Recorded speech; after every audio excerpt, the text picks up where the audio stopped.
বিসমিল্লাহির রহমানির রহিম। এই যে এখন আমরা যে জায়গায় ঢুকতে আছি এই জায়গায় একজন লোক স্ট্রোক করে তার অবস্থা খুবই খারাপ, হাঁটতে চলতে পারে না, বিছনায় শোয়া।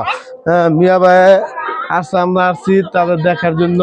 একজন ভাইয়ের কান্না, একজন বোনের কান্না আপনারা যদি না দেখেন, হ্যাঁ, বিশ্বাস করতে পারবেন না। দেখেন হ্যাঁ কি অবস্থা।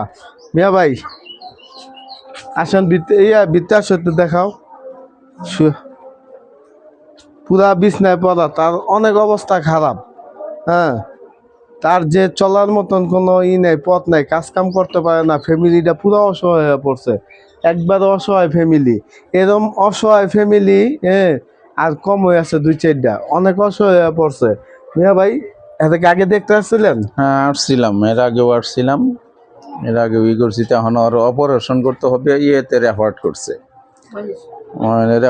এখন তো টাকা পয়সার অভাবে তার ওই যে যাইতে পারতেছে না।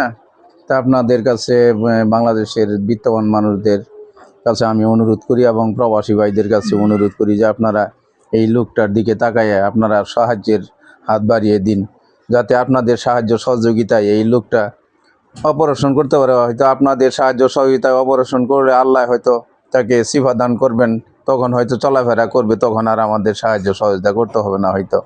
এখন বর্তমানে আপনাদের কাছে আমার বিশেষভাবে অনুরোধ যে আপনারা এর একটু সাহায্যের হাত বাড়াইয়ে দিন সবাই, যাতে ও চিকিৎসা করে আল্লাহর রহমতে ভালো হতে পারে। এমন কোন প্রবাসী ভাই আছেন হ্যার দিকে একটু হাত বাড়াই দিবেন সাহায্যের? যদি পারেন ভাই আমাদের এই চ্যানেলের মাধ্যমে একটু হাত বাড়াই দিন, আর এই চ্যানেলটা, হ্যাঁ, সবাই একটু শেয়ার করে দিন, সাবস্ক্রাইব করে দিন। আর এই চ্যানেলের মাধ্যমে যদি হ্যার প্রতি আপনাদের একটু মায়া লাগে, হ্যার হ্যার এই সংসারের প্রতি, হ্যার প্রতি, তো আপনারা একটু সাহায্য সহযোগিতা করেন। আর মিয়া ভাই যেহেতু পারতাছে তুই সাহায্য কইরা, হ্যাঁ, যাইতাছে। ভাই কিছু ওষুধ পানি খাইতে, নাও হাতে কিছু দেন।